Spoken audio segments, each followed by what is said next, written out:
अस्सलाम वालेकुम, आप देख रहे हैं प्रोग्राम नाइट एडिशन और मैं हूं आपकी मेजबान शाजिया जिशान। नाजरीन, आज दिन है अपने हक के लिए खड़े होने का, क्योंकि आज इंसानी हुकूक का आलमी दिन मनाया जा रहा है। लेकिन सवाल यह है कि 1948 से अक़वाम मुत्तहिदा के ज़ेर तहत मनाया जाने वाला ये दिन कितना बामायनी है कि मकबूज़े कश्मीर में भारत 70 साल से जुल्म के पहाड़ तोड़ रहा है। 8 जुलाई को बुरहान वानी की शहादत से लेकर अब तक वहशियाना भारतीय मजालिम के हाथों 100 से ज़ायद कश्मीरी शहीद और हजारों अफराद जख्मी हो चुके। यहाँ सवाल ये उठता है कि दुनिया में इंसानी हुकूक के चैंपियन ममालिक जो सबको ये लेक्चर देते फिरते हैं, कश्मीर के मसले पर वो क्यों दोहरे रवैये का शिकार हैं। अमरीका ही की मिसाल ले लें कि एक जानिब वो जोर देता है कि पाकिस्तान और भारत मसला कश्मीर पर मुज़ाकरात करे, लेकिन साथ ही अमरीका जब कहता है कि भारत उनका दिफाई और स्ट्रेटेजिक पार्टनर है तो लगता है जैसे दाल में कुछ काला है। क्योंकि अमरीका फिर क्यों कर अपने पार्टनर को यह मजबूर करेगा कि वो कश्मीरियों पर मजालिम ना ढाए या पाकिस्तान से मुज़ाकरात करे। इस पर आज हम बात करेंगे। प्रोग्राम के दूसरे हिस्से में हम जिक्र करेंगे ओबामा दौर में पाक भारत ताल्लुकात बदतरीन उतार चढ़ाव का शिकार रहे और ये चैलेंजेस सदर ओबामा के दौर के खात्मे पर भी वाजे हैं। कल ही अमरीकी सेनेट ने पाकिस्तान को मिलने वाली कोलिशन सपोर्ट फंड में से 40 करोड़ डॉलर की इमदाद हक्कानी नेटवर्क के खिलाफ कार्रवाई से मशरूत कर दी है। अमरीका की जानिब से हक्कानी नेटवर्क के खिलाफ डू मोर के ये मुतालिबे अब मुज़िका खेज बनते जा रहे हैं। अगर अमरीका अफगानिस्तान में सरगर्म हक्कानी नेटवर्क को साल साल से पूरी कुव्वत लगाकर भी तबाह नहीं कर सका तो फिर अपनी नाकामियों का मलबा पाकिस्तान पर क्यों डाल रहा है। ये एक हकीकत है कि अमरीका को अफगानिस्तान में बदतरीन फौजी शिकस्त हो चुकी है, तो क्या अपने अवाम और दुनिया के सामने ये हजीमत छुपाने के लिए अमरीका पाकिस्तान पर दहशतगर्दी के इल्जाम लगा रहा है? क्या अमरीका को ये नजर नहीं आता कि अफगान और भारतीय खुफिया एजेंसियां अफगान सरजमीन को पाकिस्तान के खिलाफ भी इस्तेमाल कर रही हैं? आखिर मुल्ला फजलुल्लाह ग्रुप और टीटीपी जैसी इंतहा पसंद तंजीमें किसकी आशीर्वाद के साथ अफगानिस्तान में बैठी हैं? अमरीका क्यों भारत के साथ दिफाई मुआहदों पर मुआहदे किए जा रहा है, हालांकि भारत पाकिस्तान में दहशतगर्दी फैला रहा है? क्या इसका मतलब यह हुआ कि पाकिस्तान में हालात खराब करने वालों के सर पर अमरीकी आशीर्वाद है? आजकल वजीर आजम के खारिज अमूर के मुशीर तारिक फातमी अमरीकी दौरे पर है और आने वाली जो ट्रंप इंतजामिया है इसके साथ रवाबित इस्तवार कर रहे हैं। सवाल यह है कि डोनाल्ड ट्रंप जो वजीर आजम नवाज शरीफ से टेलीफोनिक गुफ्तगू में ये पेशकश कर चुके कि पाकिस्तान के तस्फिया तलब मसाइल हल करने को वो तैयार हैं, क्या बराक ओबामा के निस्बत पाकिस्तान के लिए बेहतर साबित होंगे या पाक अमरीका जो ताल्लुकात हैं ये माजी की तरह जू के तू रहेंगे? इस पर आज हम अपने प्रोग्राम में बात करेंगे। लाहौर स्टूडियोज में मेरे साथ जनरल रिटायर्ड अमजद शेख साहब मौजूद है। बहुत शुक्रिया जनरल साहब आपका। जफर लाली साहब कराची से हैं और मिशाल मलिक साहिबा हमारे साथ मौजूद हैं टेलीफोन लाइन पर। हमें शाह महमूद कुरैशी साहब भी ज्वाइन करेंगे। मिशाल मलिक साहिबा, आपसे मैं शुरू करती हूँ। जैसा कि मैंने जिक्र किया कि आज इंसानी हुकूक का आलमी दिन मनाया जा रहा है। आज वाकई मैं इस दिन की अहमियत को समझ नहीं पा रही, ये सोचते हुए कि किस तरह भारत कश्मीरियों पर एक अरसे से जुल्म ढा रहा है और जो दिन आज मनाया जा रहा है ये अक़वाम मुत्तहिदा के ज़ेरे असर मनाया जाता है। और जो पाकिस्तान और इंडिया के दरमियान जो मसला कश्मीर है ये अक़वाम मुत्तहिदा की करारदादों के मुताबिक हल होना है और ये अक़वाम मुत्तहिदा भी जानता है। आप क्या समझती हैं, आज के दिन की कोई अहमियत बाकी रह जाती है जब हम कश्मीर के हालात देखते हैं? देखिए, हम जो कश्मीरी हैं कितनी दिहाइयों से एक जंग लड़ रहे हैं ह्यूमन राइट्स की प्रोटेक्शन के लिए, अपने basic rights, fundamental rights to identity, right to self determination, right to live के लिए हम लोग अपनी ये जंग लड़ रहे हैं। और दुनिया का स्पेशली जो यूनाइटेड नेशंस का एजेंडा है वो कम्प्लीटली वो हो जाता है, वेग हो जाता है और इनकम्प्लीट हो जाता है जब बात आती है ऐसे बड़े बड़े क्रूशल इश्यूज की, जिसमें सबसे टॉप पर है कश्मीर का मसला जो यूएन की करारदादों में सबसे पुराना मसला है। और पैलेस्टाइन का भी मसला आप देख लें तो कोई जवाब नहीं बनता कि इस दिन को यूनाइटेड नेशंस सेलिब्रेट या कमेमोरेट करे। कमेमोरेशन तो तब होगी जबकि कंप्लीट इम्प्लीमेंटेशन होगी उन कॉन्फ्लिक्ट्स की जिनमें ऑक्यूपेशन फोर्सेस हैं, जहां बेसिक फंडामेंटल राइट्स हैं जो कि हमारे यूनिवर्सल ह्यूमन राइट्स चार्टर में भी है कि right to freedom, honour and dignity is the right of every human being on this planet. तो ये क्यों हमें थर्ड ग्रेड सिटीजन से भी बदतर समझा जाता है कश्मीरियों को और पैलेस्टीनियंस और कॉन्फ्लिक्ट के बच्चों और लोगों को और कौमों को जो कि अंडर ऑक्यूपेशन है और जिनकी कौमों को हर तरह के उनके ऊपर जबरन कब्जा किया हो? बिल्कुल सही। जनरल साहब, आप समझते हैं कि आज के दिन की कोई अहमियत है? बिस्मिल्लाहिर्रहमानिर्रहीम। देखिए, अहमियत तो तब होती है अगर उस पर कोई अमल करने के लिए तैयार हो। अगर किसी भी चीज़ पे अल्टीमेटली आपने उसको अमल करना नहीं, तो वो एक सेरेमनी के तौर पे तो मनाया जा सकता है, आप एक सेरेमोनियल सा उस पर तकरीर कर लें, फंक्शन कर लें, लेकिन नताइज उसके नेचुरली कुछ नहीं हासिल होंगे। सो उस लिहाज से मैं समझता हूँ कि इस दिन की अहमियत कतन कोई नहीं है, क्योंकि इंटरनेशनल कम्युनिटी में कोई ऐसी विल नज़र नहीं आती, विल पार नज़र नहीं आती जिससे वो इसको इम्प्लीमेंट करना चाहते हों। एक मुनाफकत की सियासत है, एक मुफादात की सियासत है। जहाँ मुफादात हैं वहाँ आप ह्यूमन राइट्स से ऊपर आंखें बंद कर लेते हैं, और ख़ुद जहाँ उनको ज़रूरत पड़ती है सुपर पावर्स हैं। आपने देखा इराक में और लीबिया वगैरह में ह्यूमन राइट्स का तबाही मचा के रखती है और कोई उसका नाम नहीं लेता। तो दोहरा मेयार अपनी जगह पे, मुनाफकत दूसरी तरफ, और फिर मफादात की सियासत। नतीजा ये है कि उसके नीचे ये ह्यूमन राइट्स दब के रह गए हैं। जो गरीब कौमें हैं वो बेचारी बिलबिलाती रहती हैं, शोर मचाती रहती हैं। अब कश्मीरियों की सुनने वाला कोई नहीं है। बिल्कुल। यानी पाकिस्तान ने बड़ी कोशिश की कि आवाज़ दुनिया तक पहुंचे, लेकिन पहुंचती आवाज़ आंखें बंद कर लेते हैं। और आज कश्मीरी बेचारे इस बर्बरियत का शिकार हैं जो कि इंडिया ने लेट लूज की हुई है, और ह्यूमन राइट्स का नामो निशान नहीं वहाँ पे। जो पैलेट गन्स के साथ जो कुछ वहाँ पे किया उसकी तो मिसाल ही कहीं नहीं मिलती, क्योंकि आपने सैकड़ों इंसानों को वहाँ पे अपाहज करके रख दिया, नाबीना करके रख दिया, तबाह बर्बाद कर दिया, यंग बच्चों का, लड़कों का, लड़कियों का। तो जहाँ हालात ये हों वहाँ ह्यूमन राइट्स का मैं तो समझता हूँ एक तमाशा है, नाम लेना भी ज्यादती है। सिंबॉलिकली आप बनाएं, बस सिंबॉलिक है, या यूं कह लीजिए कि एक खानापुरी की बात है कि आप नाम तो जरूर लेते हैं ताकि ह्यूमन राइट्स का लफ्ज जो है ये जिंदा रहे, लेकिन अमली तौर पे इसकी इम्प्लीमेंटेशन ना फ़लस्तीन में है ना कश्मीर में है, और मिडल ईस्ट में भी आप देख रहे हैं जहां कहीं ये चढ़ दौड़े वहां पे ह्यूमन राइट्स खत्म हो गए। तो उस लिहाज से मैं समझता हूं कि इसकी तो मजम्मत हमें करनी चाहिए, ये दिन मनाने वालों की और सबकी, कि अगर आप दोहरे मयार के ऊपर बैठ के और इस तरह सिर्फ उसको एक सिंबॉलिक सा दिन मना के त्यौहार की तरह और फिर उस पर तकरीरें कर दें, ये मेरा ख्याल है इंसानियत के साथ एक मजाक है। सही। हिलाली साहब, आपको कोई वजह समझ आती है आज का दिन मनाने की? एक तरफ आप देखें फलस्तीन में क्या हो रहा है, दूसरी तरफ देखें कश्मीर में क्या हो रहा है। क्या हम ये समझें कि दुनिया जो है वो अब भारतीय जुल्म और बर्बरियत के आगे बेबस है और खामोश तमाशाई बनी हुई है, और ऊपर से हम आज का दिन मना रहे हैं, पूरी दुनिया आज का दिन मना रही है? कैसे इंसानी हुकूक? देखिए, पहले बात तो यह है कि मोदी साहब जो हैं वो, अगर आप गूगल के 10 most wanted man in the world 2002 के बाद अगर आप गूगल करें तो आप देख रहे हैं कि उनका नंबर 1 से 10 पे था टेररिस्ट मोस्ट वांटेड मैन, माने उससे ज्यादा कोई उस सर पे उसकी जो कीमत थी। अब ये आदमी जब प्राइम मिनिस्टर बना तो दूसरे दिन अमेरिकन ने उसको एम्ब्रेस करने लग गए, गले से लगाने लग गए और कहने लगे हाँ हाँ आओ आओ।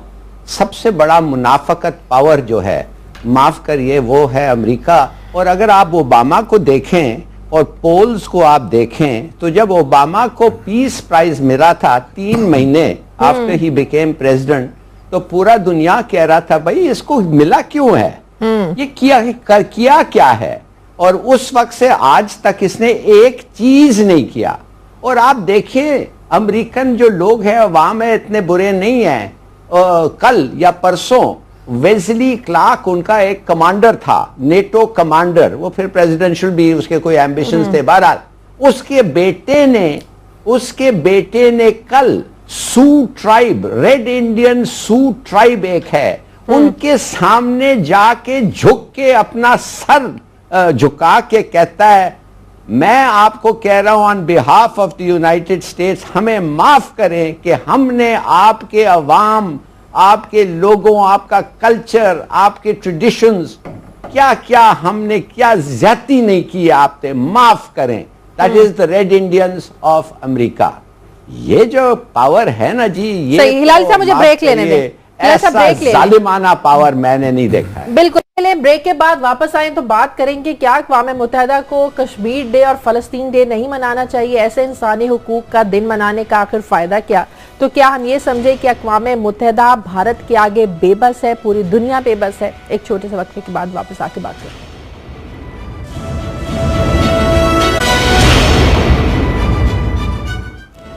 ब्रेक के बाद खुशामदीद। निशाल साहब, जिस तरह भारत ने कश्मीर में पैलेट गन का बेतहाशा इस्तेमाल किया, वहां की जो नौजवान नस्ल है उसका मुस्तकबिल तबाह बर्बाद किया, यासीन मलिक जैसे पुरअमन लीडर के साथ जुल्म और ज्यादती की एक मिसाल वहां पर कायम की गई, वहां के लीडरों के साथ जुल्म किया गया। आप क्या समझती हैं कि पाकिस्तान को कश्मीर का मसला आलमी सतह पर उजागर करने के लिए मजीद किस तरह के इकदाम करने की जरूरत है? देखिए, सबसे पहली बात तो ये है कि आज के हवाले से, क्योंकि वर्ल्ड ह्यूमन राइट्स का ये डे है, मेरा एक सवाल है दुनिया से कि क्या कश्मीरी क्लासिफाई होते हैं एज ह्यूमन बीइंग्स?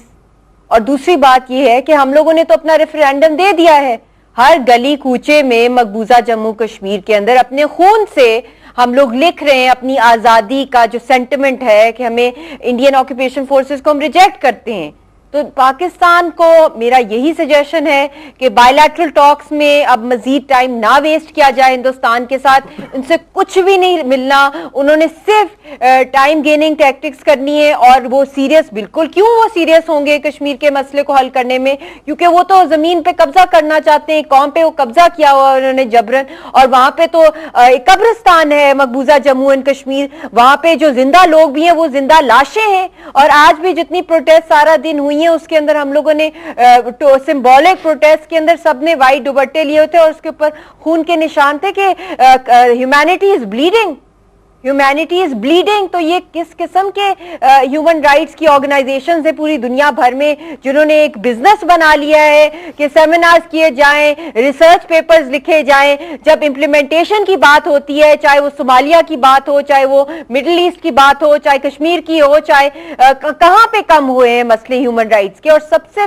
ज्यादा आप देख लें एपिडेमिक ऑफ ब्लाइंडनेस, जिस तरह जनरल साहब ने भी कहा है, पैलेट वेपन्स का, दुनिया जानती है कि इस तरह कभी हिस्ट्री में नहीं देखा कि इतने 1155 पीपल आज की डेट, आज एक और को अंधा किया है, जो अंधे हो गए हैं लोग और साथ के साथ डेफ हो गए हैं। स्टन ग्रेनेड्स यूज की जा रही है, गांव में लोगों के जो ईयर ड्रम्स हैं वो फट रहे हैं। ये तो हर लिहाज से लोगों को हैंडीकैप कर रहे हैं, मार रहे हैं, रेप कर रहे हैं। तो पाकिस्तान को अपने हर किस्म के डिप्लोमेटिक टाइज बंद करने चाहिए हिंदुस्तान के साथ जब तक कि कश्मीर का मसला हल ना हो। क्या गेन मिलना है उनके साथ? वो तो बिल्कुल आप समझते हैं कि भारत के साथ किस किस्म के मुज़ाकरात ना किए जाएं जब तक मसला कश्मीर सरे फहरिस्त ना हो। टाइम वेस्ट हो रहा है। Nothing is above human life, nothing is above human life.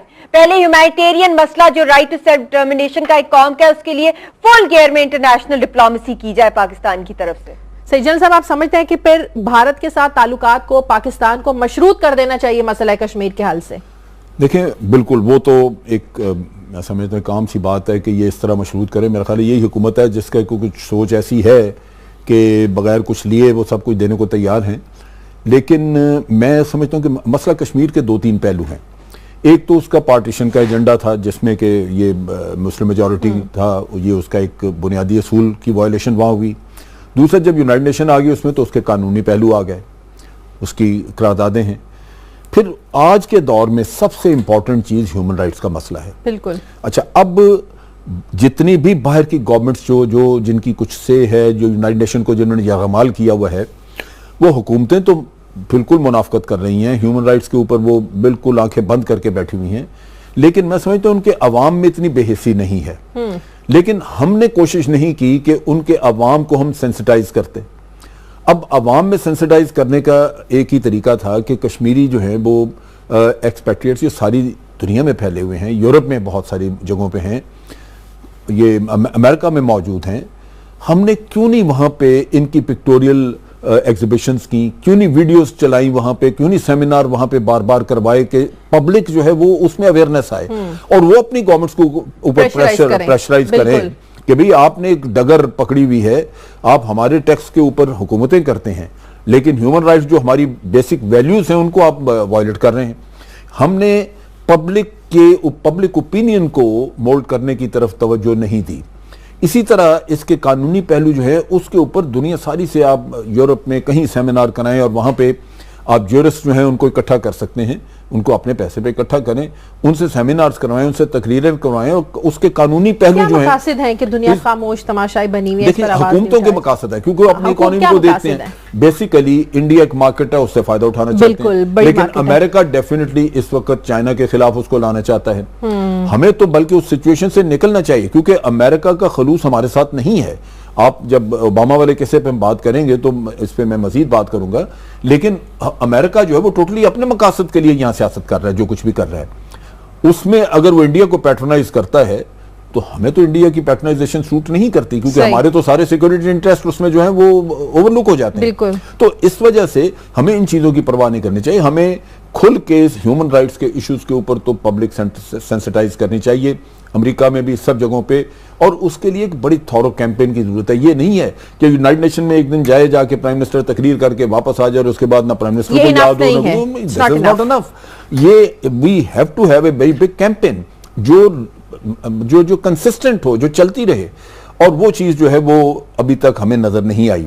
और ये जो दिन इसमें जो सबसे बड़ी एक और खराबी है, शादी मैं आपको जिक्र कर दूं, इंडिया ने जो बॉर्डर्स के ऊपर वायलेशंस की हैं, जो हमारे एलओसी के ऊपर वायलेशंस हुई हैं, उसका वो पूरी दुनिया वायलेशन वो खुद करते हैं, दुनिया को ये कहते हैं कि पाकिस्तान चूंकि इन्फिल्ट्रेशन करता है इसलिए हमें ये फायर करना पड़ता जवाब है। देना अच्छा पड़ता। अब वो इन्फिल्ट्रेशन का आगे जो लिंक जोड़ते हैं वो कश्मीर में जो प्रॉब्लम है उसको, अगर वो दुनिया को ये बावर कराने में कामयाब हो जाते हैं कि कश्मीर में कोई अपराइजिंग नहीं है, कोई वहां पे फ्रीडम स्ट्रगल नहीं है, बल्कि ये पाकिस्तान की एक इनिशिएटेड इंस्टिगेटेड वहां पे इंसर्जेंसी है, तो पूरी दुनिया जो है वो भारत की बात सुनेगी, उनकी कश्मीरियों के साथ हमदर्दियों के बजाय पाकिस्तान के खिलाफ एक बिल्कुल एक महाज खड़ा और ये वो चीज चल रही है, बिल्कुल सही, जिसमें हमारी हुकूमत कोई कोशिश कर ही नहीं रही कि इस जो प्रोपेगेंडा इसको किल किया जाए। सही। ज़फ़र इलाही साहब, यही मैं आपसे सवाल करना चाहती हूं कि आज तक पाकिस्तान में जितने फौजी अदवार गुजरे हैं, जितनी जमहूरी हुकूमतें गुजरी हैं, आप समझते हैं कि कोई भी दौरे हुकूमत भरपूर तरीके से दुनिया में आलमी सतह पर कश्मीर का मसला उस तरह उजागर नहीं कर सका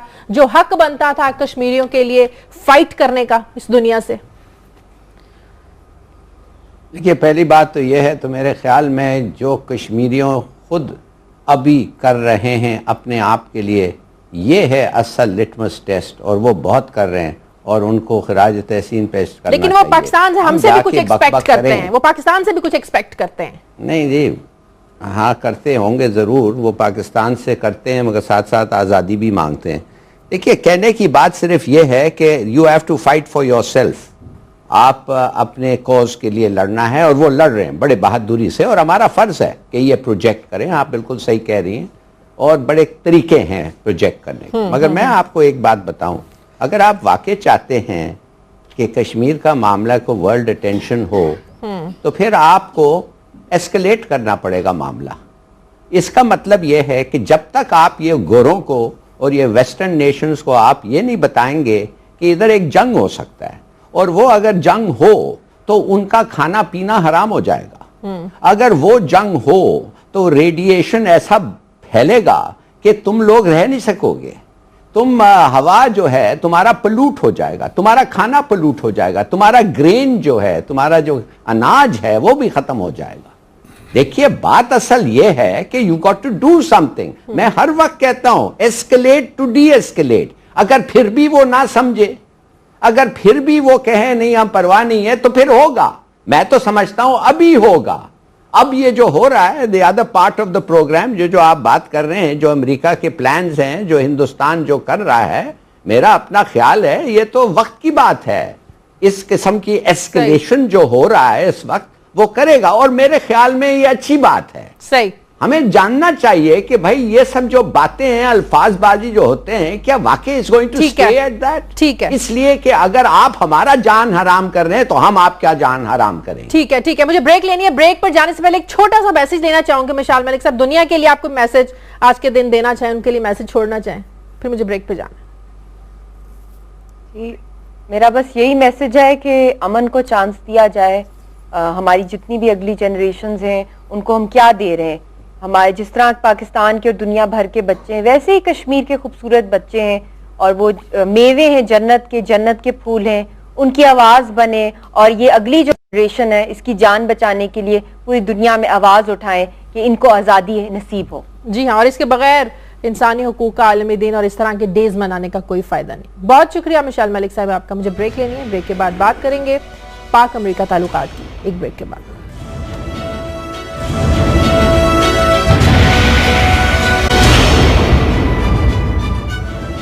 ब्रेक के बाद खुशामद। जनरल साहब, एक बार फिर अमेरिका हक्कानी नेटवर्क के खिलाफ कार्रवाई का मुतालबा कर रहा है। आखिर अमेरिका ये समझने से क्यों कासिर है कि जब से ज़रब यहाँ पर शुरू हुआ है कामयाबी से जारी है, दहशतगर्दों के ठिकाने मौजूद नहीं है यहाँ पर। रही बात मूवमेंट की, तो वो दोनों तरफ से, अफगानिस्तान से भी है, पाकिस्तान की जानिब से भी है। और अगर अमेरिका को इतना ही ज्यादा एतराज है तो बॉर्डर सील क्यों नहीं कर दिया जाता?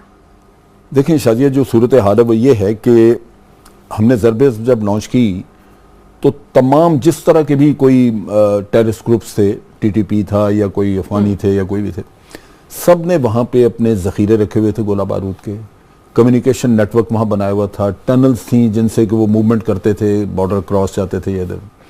फिर वहाँ पे ट्रेनिंग इक्विपमेंट और ट्रेनिंग सेंटर्स उन्होंने बनाए हुए थे। आज वहाँ पे ये कोई चीज़ नहीं है। हमारी असेसमेंट थी कि अगर वो सारा कुछ उनके पास रहता तो 15 साल तक उनको और किसी चीज़ की जरूरत नहीं, 15 साल तक जंग लड़ सकते थे वहाँ से। वो हमने सारा ख़त्म किया। टीटीपी का भी ये मसला था कि वो अफगानिस्तान में जाके लड़ना चाहते थे इनके खिलाफ। हमने जब रोका, हमने कहा जी कि आप फॉरनर्स को भी निकालें और आप नहीं जाके लड़ेंगे, तो हमारे खिलाफ हो गए। और उनका तकाजा यही था कि अगर सोवियत यूनियन के खिलाफ लड़ना, आप सारे कहते थे कि जहाद है, तो अमेरिका बाहर से आए तो उसके खिलाफ लड़ना जहाद नहीं है। हमारे पास आर्गूमेंट नहीं थी, लेकिन उसके बावजूद हम उनको रोकते रहे। ये सारी अमेरिका की एक मदद थी। अब जब हमने नॉर्थ वजीरिस्तान से हर चीज हटा दी है, तो इंडिविजुअल अगर कोई आता जाता है तो वो तो दुबई में सबके कारोबार है। ये जितना हक्कानी नेटवर्क है, ये पैसा जनरेट करते हैं दुबई में। पाकिस्तान में तो पैसा जनरेट करने का कोई जरिया नहीं है। ये जनरेट करते हैं दुबई में, इनके कारोबार हैं। अफगान तालिबान के वहां कारोबार है। मुल्ला मंसूर अख्तर जब मारा गया तो उसके पास ईरान में 2-3 दफा गया। बिल्कुल। अब ईरान से वो आते जाते हैं। जब पहली दफा तालिबान के साथ मुज़ाकरात हमने कतर में शुरू करवाए और अमेरिका था मुज़ाकरात करने वाला, जब करज़ई ने अपने जमाने में उन पर एतराज़ात किए, उस वक्त जो मुज़ाकरात करने वाले लोग थे, 2 इस्तांबुल से आए, 2 जर्मनी से आए, यानी यूरोप में भी बैठे हुए हैं, लेकिन मुतालिबात सिर्फ पाकिस्तान पे। अच्छा, अब जब वहां पे इनकी फाइटिंग मशीनरी भी नहीं रही, कोई ट्रेनिंग, कोई सोल्जर्स, कोई इनका कुछ नहीं रहा, अगर चंद लीडर या कोई फैमिलीज वहां पे हैं, हमारे पास क्या जवाब है कि हम उनको मारें, जबकि वो हमारी जमीन के ऊपर कोई ऐसी हरकत नहीं कर रहे। हम अगर उनको मारें, इसका मतलब ये है कि अमेरिका बरी जिम्मा और इस खित्ते में जो कोई भी काम कर रहा है उस सबसे दुश्मनी हम मोल ले लें और हम लड़ते नहीं, अमेरिका यहां से चला जाएगा, अगले 20 साल हम भुगतते रहेंगे। तो ये तो कोई तरीका ना हुआ। अमेरिका अपनी जंग लड़ रहा है, हमने उसके हिस्से की जंग बहुत लड़ ली। अब उसको समझना चाहिए कि ये काम अब उनका है, और अगर हमसे कोई तकलीफ है तो बॉर्डर सील करें, जिस तरह आपने कहा। अच्छा, अब उसमें 2-3 चीजें जो हमें ज़हन में रखनी है। हमने अफगानियों को इंटेलिजेंस शेयरिंग का एक एग्रीमेंट दिया और हमने कहा जी, और वो अगले दिन दस्तखत होना था, सारा अप्रूव हो गया, DGISI ने जाके निगोशिएट किया उसका ड्राफ्ट फाइनल हो गया। लेकिन वहां पे अब्दुल्ला के हाथ जैसे ही गया, उन्होंने इंडियंस को पकड़ा दिया और उन्होंने कहा जी ये इंटेलिजेंस एग्रीमेंट कभी नहीं हो। क्यों कि उसमें हमने साथ ये शिक रखी हुई थी कि बलोच सेपरेटिस्ट जो अफगान सॉइल से आ रहे हैं उनकी मूवमेंट की भी हमें खबर दी जाएगी। बाकी हम दे रहे थे उनको, अफगानियों ने वो नहीं किया। बॉर्डर मैनेजमेंट का हम पिछले कई सालों से उनके पीछे लगे हुए हैं कि जी आप हमारे साथ तावन करें और मिलके, बल्कि जब हम ऑपरेशन करते रहे यहाँ पे, उस वक्त हम अफगानियों को इतला देते रहे कि जी आप बॉर्डर सील कर लें क्योंकि इधर से हो सकता है भाग के उधर जाएं। बिल्कुल। लेकिन उन्होंने कभी नहीं किया, कॉपरेट नहीं किया। 2014 में अगस्त में हमने इनको एक कम्युनिकेशन का एग्रीमेंट भेजा, जिसमें हमने कहा कि जितने भी कम्युनिकेशन टावर अफगानिस्तान साइड पे हैं या पाकिस्तान साइड पे हैं, उनमें से कुछ ऐसे हैं जिनकी वजह से हमारा सिम उधर इस्तेमाल होता है, उनके सिम इधर इस्तेमाल होता है, चुनाचे इनको एडजस्ट किया जाए कि ताकि टेररिस्ट जो है वो इस्तेमाल ना कर सकें। लेकिन वो 2014 अगस्त के बाद से आज दिन तक वापस ही नहीं आया। तो बात यह है, हमारा मसला सबसे बड़ा हमारी हुकूमत है जो किसी को उसका मुंह नहीं दिखाती। सही। अगर आप अमेरिका को जवाब देंगे नहीं और सुनते रहेंगे, एक जवाब ये भी होना चाहिए, एक सवाल अमेरिका से ये भी होना चाहिए हिलाली साहब कि अमेरिका लश्कर तैयबा जैश ए मोहम्मद, हक्कानीज, इनका नाम लेते हैं, इनके खिलाफ कार्रवाई का हमेशा से पाकिस्तान से मुतालबा किया जाता है। लेकिन जो ग्रुप्स पाकिस्तान के खिलाफ कार्रवाई करते हैं, आप देखिए अफगानिस्तान में मुल्ला फजलुल्लाह बैठा है, वहां बैठकर पाकिस्तान के खिलाफ कार्रवाइयां करते हैं, जिसका मतलब यह हुआ कि अफगानिस्तान की सरजमीन पाकिस्तान के खिलाफ इस्तेमाल हो रही है। पाकिस्तान अमेरिका से यह एहतजाज क्यों नहीं करता कि आप अफगानिस्तान से भी कहें कि अपनी सरजमीन पाकिस्तान के खिलाफ इस्तेमाल ना होने दें, मुल्ला फजलुल्लाह बैठे उसके खिलाफ कार्रवाई करें आप? अच्छा, ये क्या फर्क पड़ता है हम क्या कहते हैं अमेरिका को? हमें समझना चाहिए उनके एक्शंस का मकसद क्या है और उनका एक्शंस का रिपरकशंस क्या हैं हमारे पे। मिसाल के तौर पे हमें उन्होंने इस्तेमाल किया टिश्यू पेपर और फिर फेंक दिया इसलिए कि इंडिया को अब वो एलिवेट करना चाहते हैं इंडिया की दोस्ती के देन, और दुनिया को बताने के लिए कि वो कितने एंटी पाकिस्तान है, नॉट एंटी तालिबान, वो तो सबको पता है कितने एंटी पाकिस्तान है। उन्होंने मुल्ला मंसूर को पाकिस्तान में असैसिनेट किया और असैसिनेट करते के पहले हमें कहा प्लीज उसको टेबल पे लाए कि हम उनसे बातचीत करें। देखिए ये मुनाफकत कैसी है, उसको उन्होंने जान से मार दिया और हमें कहते हैं कि उससे बात करवाएं हमें। तो कहने की बात सिर्फ ये है कि America is part of the problem, it is not part of the solution. और हक्कानी तालिबान जो हैं और Afghan Taliban, they are part of the solution. उन्होंने रहना है अफगानिस्तान में, उनका मुल्क है वो, हम भी रहने हैं पाकिस्तान में और उस बॉर्डर रीजन्स में हमारा मुल्क है। अमेरिका क्या कर रहा है? America is part of the problem. अब आपको मैं एक और चीज बताता हूं, आपने देखा होगा कि गनी साहब ने एक जबरदस्त स्टेटमेंट दिया ये हार्ट ऑफ एशिया कॉन्फ्रेंस में, जिसने उन्होंने कहा कि अगर पाकिस्तान तालिबान को 1 महीने के लिए, मुझे कहा गया है तालिबान लीडर ने, अगर पाकिस्तान तालिबान को 1 महीने के लिए ना सपोर्ट करें तो तालिबान खत्म हो जाएगा। अब आपको मैं बताता हूं वो कौन सा तालिबान लीडर है जो वो स्टेटमेंट दिया। वो है, उसका नाम है काका ज़ादा। वो एक जमाने में तालिबान का कौंसल होता था कराची में, वो आदमी को इन्होंने खरीदा। अब वो आदमी एडवाइजर बन गया है गनी का, चमचा बन गया है गनी का। अच्छा। वो कह रहा है गनी को, अब जब उसे पूछा गया कि भाई तुम क्या है, उसने डिनाई किया।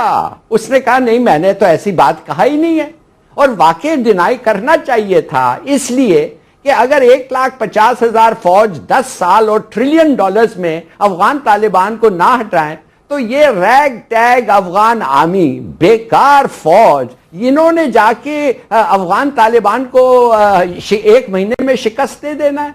और साथ साथ मैं आपको बताना चाहता हूं आज 2016 में जितना टेरिटरी तालिबान कंट्रोल कर रहा है अफगानिस्तान में, उतना टेरिटरी कभी भी 2001 के बाद उन्होंने कभी कंट्रोल ही नहीं किया। इन अदर वर्ड्स उनकी ऑक्यूपेशन और कंट्रोल जो अफगानिस्तान में आज है इतना बड़ा कभी नहीं रहा। तो अगर ये सब फैक्ट्स आप लेके बात करें तो ये बकवास जो अमेरिकन करते रहते हैं, कोई बाबू है उसका नाम है टोनर। अब देखिए ओबामा को तो सब लोग डिस्क्लेम कर रहे हैं, वो फ्लिन आके कहता है ये तो एक मेगा डिजास्टर रहा है अब अमेरिका के लिए हिज फॉरेन पॉलिसी। तो मेरे ख्याल में हम ये देखना चाहिए कि ये इनके नतीजा क्या है इनके पॉलिसी। मुझे ब्रेक लेने दे, ब्रेक के बाद जब वापस आएंगे तो बात करेंगे कि उसामा बिन लादेन के खिलाफ ऑपरेशन में काम करने वाले जो डॉक्टर शकील अफरीदी हैं, इनकी गिरफ्तारी भी पाक अमेरिका ताल्लुकात में रुकावट है। इस वजह से भी पाक अमेरिका जो ताल्लुकात हैं वो बेहतर नहीं हो पा रहे हैं। एक छोटे से वक्त के बाद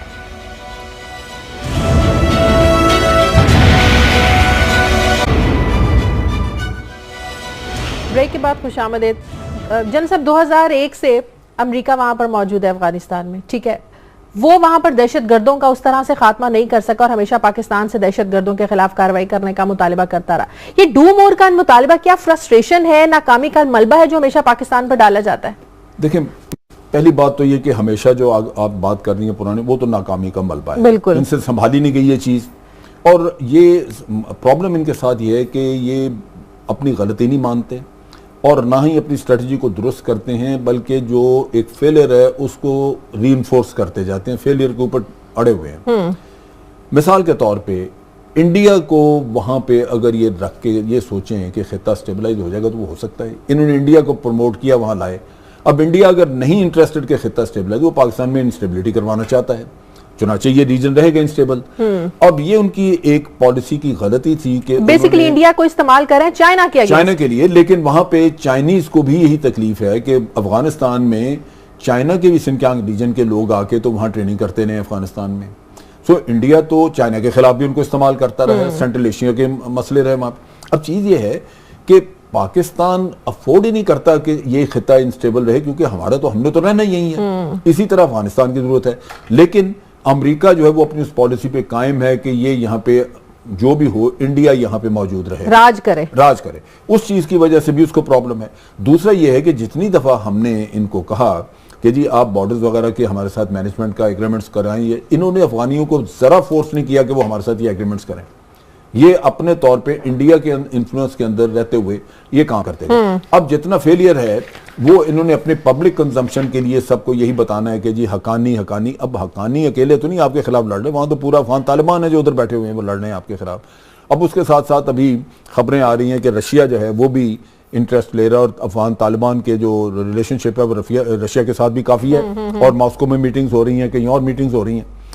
कल वो ये जो इनकी पॉलिसी है इनको ले बैठेगी।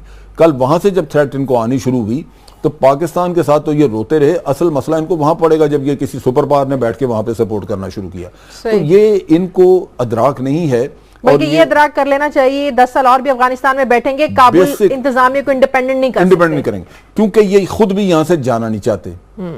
बहानेबाजी सारी है, लेकिन ना इंडिया चाहता है इसको स्टेबल करना, ना अमेरिका चाहता है इसको स्टेबल करना, और ये हमारे ऊपर मलबा डाला। आप याद करें जब ओबामा ने state of the union address radio पे किया था, उसने कहा था जी ये खिता अगले 10-12 साल तक डिस्टेबलाइज रहेगा, और सरताज अजीज साहब ने उसका कहा जी ओबामा ग्राउंड रियलिटीज नहीं जानता। भाई ये ग्राउंड रियलिटी नहीं, ये उनके डिजाइन हैं, this is what they have to do here. तो वो अगर चाहे तो खिता स्टेबलाइज हो जाता है, लेकिन वो करना नहीं चाहते, क्योंकि इससे तरह उनके बेसेस, उनकी सारी प्रेजेंस यहाँ रहेगी, और आइंदा सिचुएशन चेंज हो रही है। उन्होंने आपके यहाँ पे आपका सीपैक भी डिस्टर्ब करना है, उन्होंने रशिया को भी चेक करना है, सो चाइना को इधर चेक करना रहे, तो वो अपनी प्रेजेंस कहाँ कैसे छोड़ देंगे यहाँ से। सही। हिलाली साहब, आप समझते हैं कि अभी जो ब्रेक से पहले मैंने बात की थी कि डॉक्टर शकील आफरीदी की जो गिरफ्तारी है, ये भी एक बहुत बड़ी रुकावट है कि ओबामा दौर में पाकिस्तान और अमेरिका के जो ताल्लुकात है हमेशा उतार चढ़ाव का शिकार है। खासकर उसामा बिन लादेन के खिलाफ जब एबटाबाद में ऑपरेशन हुआ, उसके बाद से पाक अमेरिका ताल्लुकात उस तरह से ठीक नहीं हो सके। आप समझते हैं कि ये भी एक बहुत बड़ी रुकावट है? अगर रुकावट है तो रहने दें। आफिया को उन्होंने पकड़ के 86 ईयर्स सेंटेंस दिया है, जो आदमी जासूसी की है पाकिस्तान के खिलाफ और पाकिस्तान के खिलाफ गद्दारी की है। मैं तो समझता हूं उसको अभी तक मार देना चाहिए। पता नहीं क्यों हम उसको जेल में रखे हैं खामखा, और ये प्रेशर पॉइंट क्यों बन गया है, खत्म करें उसको। देखिए आपको मैं बताता हूं ये गेम क्या है। मोदी क्या कह रहा है? Modi is playing the US game. वो खेल रहा है वो खेल जो अमेरिका चाहते हैं। अमेरिका को वो कह रहा है ठीक है मैं आऊंगा, मैं तालिबान का मैं क्या कहते हैं काबुल को मदद करूंगा, उनको मैं हथियार दूंगा, helicopters, tanks, fighter aircraft, MiG-21, ये सब मैं दूंगा, 2 बिलियन 3 बिलियन डॉलर भी दूंगा, मगर एक शर्त पे। और भी ये पावर वैक्यूम जो हो रहा है, आप जा रहे हैं और ये पावर वैक्यूम जो है मैं चीन को रोक रहा हूं, मैं चीन को नहीं फुलफिल करने दूंगा, मैं खुद जाऊंगा। ये इसके इन रिटर्न आप मुझे ग्रीन लाइट देंगे कि पाकिस्तान को मैं डिप्लोमेटिकली, मॉरली और मिलिटरीली आइसोलेट करूंगा और आप मुझे मदद करेंगे। ये है उनका डील, और ये डील हो गया है। उन्होंने, अमेरिका ने कहा है हां, मगर थोड़ा सा आप ऐसे करें कि ऐसा ना हो कि ये जंग वंग के तरफ, न्यूक्लियर वॉर के तरफ चले जाएं। मगर यस, बेसिकली ये एक डील उनका हो गया है। तो देखिए बात असल ये है कि अमेरिका वो पूरा अब इन लोग मिल के हमारे खिलाफ आ रहे हैं। सही। साबिक वज़ीर ख़ारजा हिना रबानी खान साहिबा ने हमें ज्वाइन किया है। बहुत शुक्रिया हिना रबानी साहिबा। आप क्या समझ के अमेरिका का हमेशा पाकिस्तान से एक ही मुतालिबा, डूम और हक्कानी नेटवर्क के खिलाफ कार्रवाई। खुद 2001 से अफगानिस्तान में बैठा है। अफगानिस्तान में अमेरिका उस तरह से अमन कायम नहीं कर सका, अगले 10 साल भी बैठा रहे तो अफगानिस्तान में अमन कायम नहीं हो सकता। आप समझते हैं कि अपनी नाकामी का एतराफ और इसका सारा मलबा हमेशा पाकिस्तान पर डाला जाता है?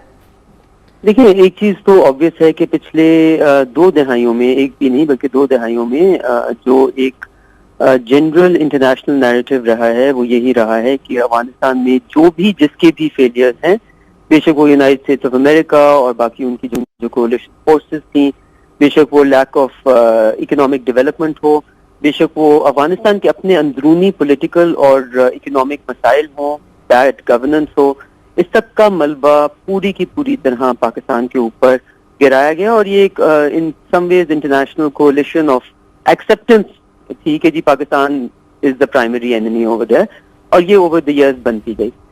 लेकिन हमें मेरे ख्याल से पाकिस्तानी ये देखना चाहिए, बिकॉज अभी मैं सुन रही थी कि बात हो रही थी कि जी ये खेल खेल रहा है, वो ये खेल रहा है। हमें ये समझना चाहिए कि जब हमारे ऊपर ये किस्म की एक्यूजेशन आती हैं तो हमें क्या पॉलिसी इख्तियार करनी चाहिए। मैं इसको खेल नहीं कहूंगी, बिकॉज मेरे नजर में इंटरनेशनल पॉलिटिक्स में खेल नहीं किए जाते, बट पॉलिसीज फॉलो की जाती हैं।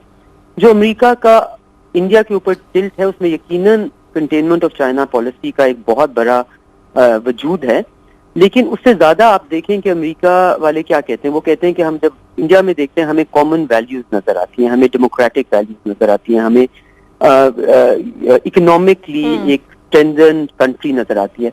तो हमें इस वक्त थोड़ा सा पाकिस्तान में इंट्रोस्पेक्शन इसकी जरूर करनी चाहिए कि अगर लोग हमारे खिलाफ महाज कर भी रहे हैं तो पाकिस्तान का उन महाजों को खिलाफ करना या उनके खिलाफ एक इफेक्टिव स्ट्रैटेजी बनाने में क्या हमें खुद अपने आप को पहले स्ट्रेंथन नहीं करना चाहिए, और क्या हमें अपने आप से ये नहीं पूछना चाहिए कि क्यों आज तक हर थोड़ी थोड़ी देर बाद हम दुनिया को एक ऐसा एक्सक्यूज दे देते हैं, बेशक वो उसामा बिन लादेन का पाकिस्तान में होना हो, ये बहुत बड़ी बात थी।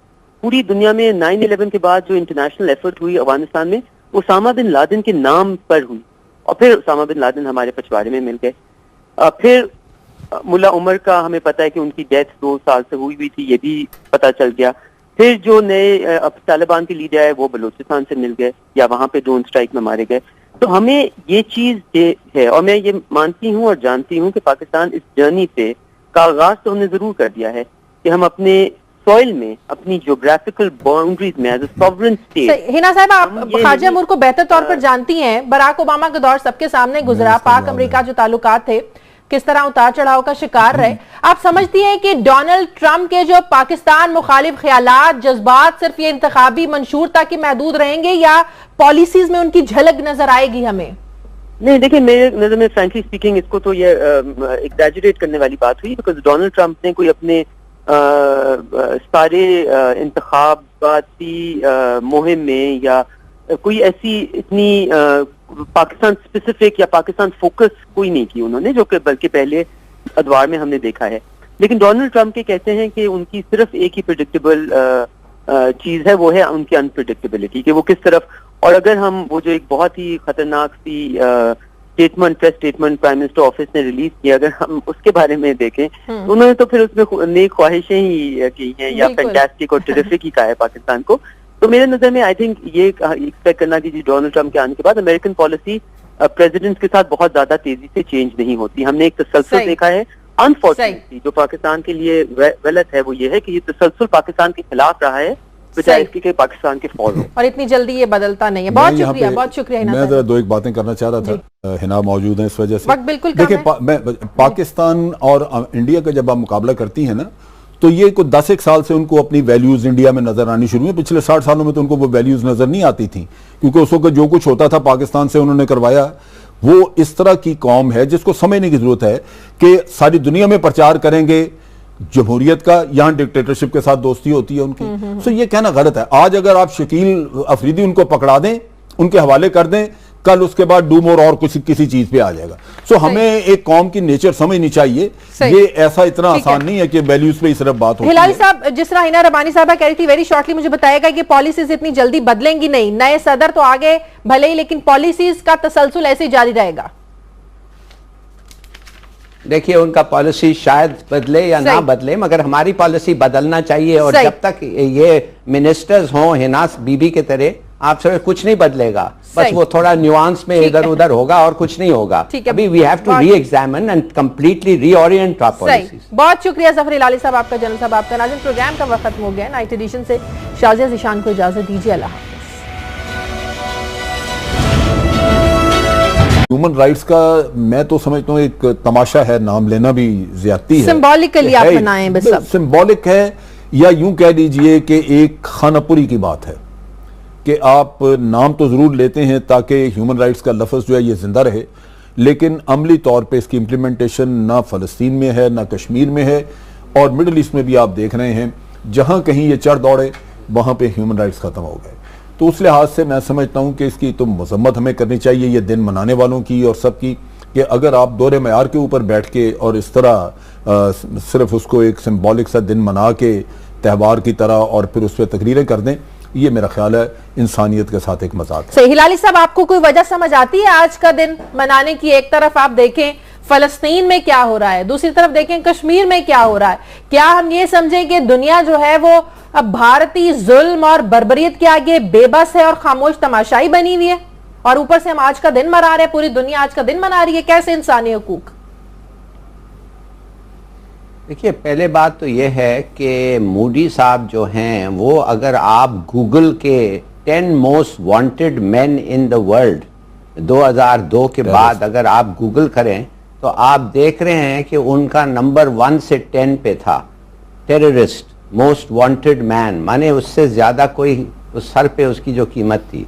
अब ये आदमी जब प्राइम मिनिस्टर बना तो दूसरे दिन अमेरिकन ने उसको एम्ब्रेस करने लग गए, गले से लगाने लग गए और कहने लगे हाँ हाँ आओ आओ।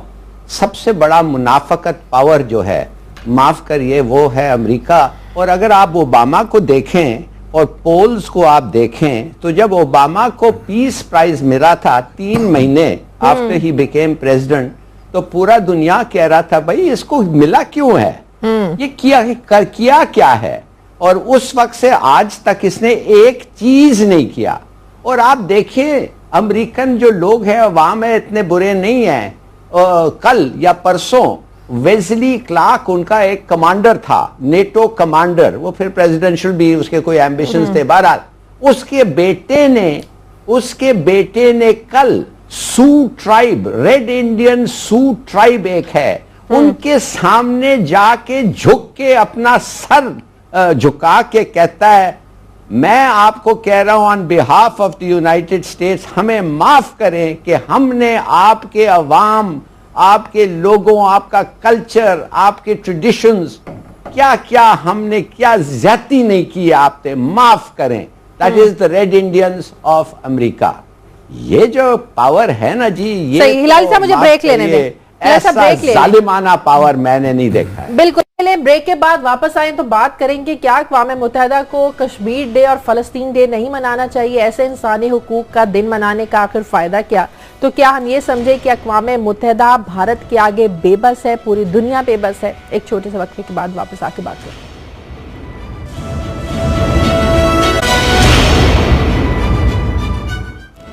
ब्रेक के बाद खुश आमदीद। निशाल साहब, जिस तरह भारत ने कश्मीर में पैलेट गन का बेतहाशा इस्तेमाल किया, वहां की जो नौजवान नस्ल है उसका मुस्तकबिल तबाह बर्बाद किया, यासीन मलिक जैसे पुरअमन लीडर के साथ जुल्म और ज्यादती की एक मिसाल वहां पर कायम की गई, वहां के लीडरों के साथ जुल्म किया गया। अब क्या समझती हैं कि पाकिस्तान को कश्मीर का मसला आलमी सतह पर उजागर करने के लिए मजीद किस तरह के इकदाम करने की जरूरत है? देखिए, सबसे पहली बात तो ये है कि आज के हवाले से, क्योंकि वर्ल्ड ह्यूमन राइट्स का ये डे है, मेरा एक सवाल है दुनिया से कि क्या कश्मीरी क्लासिफाई होते हैं एज ह्यूमन बीइंग्स? और दूसरी बात ये है कि हम लोगों ने तो अपना रेफरेंडम दे दिया है, हर गली कूचे में मकबूजा जम्मू कश्मीर के अंदर अपने खून से हम लोग लिख रहे हैं अपनी आज़ादी का जो सेंटिमेंट है कि हमें इंडियन ऑक्यूपेशन फोर्सेस को हम रिजेक्ट करते हैं। तो पाकिस्तान को मेरा यही सजेशन है कि बायलैटरल टॉक्स में अब मजीद टाइम ना वेस्ट किया जाए हिंदुस्तान के साथ, उनसे कुछ भी नहीं मिलना, उन्होंने सिर्फ टाइम गेनिंग टैक्टिक्स करनी है। और वो सीरियस, बिल्कुल क्यों वो सीरियस होंगे कश्मीर के मसले को हल करने में, क्योंकि वो तो जमीन पे कब्जा करना चाहते हैं, कौम पे वो कब्जा किया हुआ उन्होंने जबरन, और वहां पे तो एक कब्रिस्तान है मकबूजा जम्मू एंड कश्मीर, वहां पे जो जिंदा लोग भी हैं वो जिंदा लाशें हैं। और आज भी जितनी प्रोटेस्ट सारा दिन हुई उसके अंदर हम लोगों ने सिंबॉलिक प्रोटेस्ट के अंदर सबने वाइट दुपट्टे लिए थे और उसके ऊपर खून के निशान थे कि humanity is bleeding. Humanity is bleeding. तो ये किस किस्म के ह्यूमन राइट्स की ऑर्गेनाइजेशन है पूरी दुनिया भर में जिन्होंने एक बिजनेस बना लिया है कि सेमिनार्स किए जाएं, रिसर्च पेपर्स लिखे जाएं, जब इम्प्लीमेंटेशन की बात होती है, चाहे वो सोमालिया की बात हो, चाहे वो मिडिल ईस्ट की बात हो, चाहे कश्मीर की हो, चाहे कहां पे कम हुए हैं मसले ह्यूमन राइट्स के। और सबसे ज्यादा आप देख लें एपिडेमिक ऑफ ब्लाइंडनेस, जिस तरह जनरल साहब ने भी कहा है, पैलेट वेपन्स का, दुनिया जानती है कि इस तरह कभी हिस्ट्री में नहीं देखा कि इतने 1155 पीपल आज की डेट, आज एक और को अंधा किया है, जो अंधे हो गए हैं लोग और साथ के साथ डेफ हो गए हैं। स्टन ग्रेनेड्स यूज की जा रही है, गांव में लोगों के जो ईयर ड्रम्स हैं वो फट रहे हैं। ये तो हर लिहाज से लोगों को हैंडीकैप कर रहे हैं, मार रहे हैं, रेप कर रहे हैं। तो पाकिस्तान को अपने हर किस्म के डिप्लोमेटिक टाइज बंद करने चाहिए हिंदुस्तान के साथ जब तक कि कश्मीर का मसला हल ना हो। क्या गेन मिलना है उनके साथ? वो तो वैसे बिल्कुल आप समझते हैं कि भारत के साथ किस किस्म के मुज़ाकरात ना किए जाएं जब तक मसला कश्मीर सरे फहरिस्त ना हो। टाइम वेस्ट हो रहा है। Nothing is above human life, nothing is above human life. पहले ह्यूमैनिटेरियन मसला जो राइट टू सेल्फ डिटर्मिनेशन का एक कॉम का है, उसके लिए फुल गेयर में इंटरनेशनल डिप्लोमेसी की जाए पाकिस्तान की तरफ से। सज्जन साहब, आप समझते हैं कि फिर भारत के साथ ताल्लुकात को पाकिस्तान को मशरूत कर देना चाहिए मसला कश्मीर के हल से? देखें, बिल्कुल वो तो एक मैं समझता हूँ काम सी बात है कि ये इस तरह मशरूत करें। मेरा ख्याल है यही हुकूमत है जिसका कुछ सोच ऐसी है कि बगैर कुछ लिए वो सब कुछ देने को तैयार हैं। लेकिन मैं समझता हूँ कि मसला कश्मीर के 2-3 पहलू हैं। एक तो उसका पार्टीशन का एजेंडा था जिसमें कि ये मुस्लिम मेजॉरिटी था, ये उसका एक बुनियादी असूल की वायलेशन वहाँ हुई। दूसरा, जब यूनाइटेड नेशन आ गई उसमें तो उसके कानूनी पहलू आ गए, उसकी करारदादें हैं। फिर आज के दौर में सबसे इंपॉर्टेंट चीज ह्यूमन राइट्स का मसला है। बिल्कुल। अच्छा, अब जितनी भी बाहर की गवर्नमेंट्स जो जिनकी कुछ से है थे, सब ने वहां पे अपने जखीरे रखे हुए थे गोला बारूद के, कम्युनिकेशन नेटवर्क वहां बनाया हुआ था, टनल्स थी जिनसे कि वो मूवमेंट करते थे, बॉर्डर क्रॉस जाते थे इधर। फिर वहां पे ट्रेनिंग इक्विपमेंट और ट्रेनिंग सेंटर्स उन्होंने बनाए हुए थे। आज वहां पे ये कोई चीज नहीं है। हमारी असेसमेंट थी कि अगर वो सारा कुछ उनके पास रहता तो 15 साल तक उनको और किसी चीज की जरूरत नहीं, 15 साल तक जंग लड़ सकते थे वहां से। वो हमने सारा खत्म किया। टीटीपी का भी ये मसला था कि वो अफगानिस्तान में जाके लड़ना चाहते थे इनके खिलाफ। हमने जब रोका, हमने कहा जी कि आप फॉरनर्स को भी निकाल लें और आप नहीं जाके लड़ेंगे, तो हमारे खिलाफ हो गए। और उनका तकाजा यही था कि अगर सोवियत यूनियन के खिलाफ लड़ना, आप सारे कहते थे कि जहाद है, तो अमेरिका बाहर से आए तो उसके खिलाफ लड़ना जहाद नहीं है। सो हमारे पास आर्गुमेंट नहीं थी, लेकिन उसके बावजूद हम उनको रोकते रहे। ये सारी अमेरिका की एक मदद थी। अब जब हमने नॉर्थ वजीरिस्तान से हर चीज हटा दी है, तो इंडिविजुअल अगर कोई आता जाता है तो वो तो दुबई में सबके कारोबार है। ये जितना हकानी नेटवर्क है, ये पैसा जनरेट करते हैं दुबई में। पाकिस्तान में तो पैसा जनरेट करने का कोई जरिया नहीं है। ये जनरेट करते हैं दुबई में, इनके कारोबार हैं। अफगान तालिबान के वहां कारोबार है। मुल्ला मंसूर अख्तर जब मारा गया तो उसके पास ईरान में 2-3 दफा गया। बिल्कुल। अब ईरान से वो आते जाते हैं। जब पहली दफा तालिबान के साथ मुज़ाकरात हमने कतर में शुरू करवाए और अमेरिका था मुज़ाकरात करने वाला, जब करज़ई ने अपने जमाने में उन पर एतराज़ात किए, उस वक्त जो मुज़ाकरात करने वाले लोग थे, 2 इस्तांबुल से आए, 2 जर्मनी से आए, यानी यूरोप में भी बैठे हुए हैं, लेकिन मुतालिबात सिर्फ पाकिस्तान पे। अच्छा, अब जब वहां पे इनकी फाइटिंग मशीनरी भी नहीं रही, कोई ट्रेनिंग, कोई सोल्जर्स, कोई इनका कुछ नहीं रहा, अगर चंद लीडर या कोई फैमिलीज वहां पे हैं, हमारे पास क्या जवाब है कि हम उनको मारें, जबकि वो हमारी जमीन के ऊपर कोई ऐसी हरकत नहीं कर रहे। हम अगर उनको मारें, इसका मतलब ये है कि अमेरिका बरी जिम्मा और इस खित्ते में जो कोई भी काम कर रहा है उस सबसे दुश्मनी हम मोल ले लें और हम लड़ते रहें। अमेरिका यहां से चला जाएगा, अगले 20 साल हम भुगतते रहेंगे। तो ये तो कोई तरीका ना हुआ। अमेरिका अपनी जंग लड़ रहा है, हमने उसके हिस्से की जंग बहुत लड़ ली। अब उसको समझना चाहिए कि ये काम अब उनका है, और अगर हमसे कोई तकलीफ है तो बॉर्डर सील करें, जिस तरह आपने कहा। अच्छा, अब उसमें 2-3 चीजें जो हमें ज़हन में रखनी है। हमने अफगानियों को इंटेलिजेंस शेयरिंग का एक एग्रीमेंट दिया और हमने कहा जी, और वो अगले दिन दस्तखत होना था, सारा अप्रूव हो गया। DGISI ने जाके निगोशिएट किया उसका ड्राफ्ट फाइनल हो गया। लेकिन वहां पे अब्दुल्ला के हाथ जैसे ही गया, उन्होंने इंडियंस को पकड़ा दिया और उन्होंने कहा जी ये इंटेलिजेंस एग्रीमेंट कभी नहीं हो। क्यों कि उसमें हमने साथ ये शिक रखी हुई थी कि बलोच सेपरेटिस्ट जो अफगान सॉइल से आ रहे हैं उनकी मूवमेंट की भी हमें खबर दी जाएगी। बाकी हम दे रहे थे उनको, अफगानियों ने वो नहीं किया।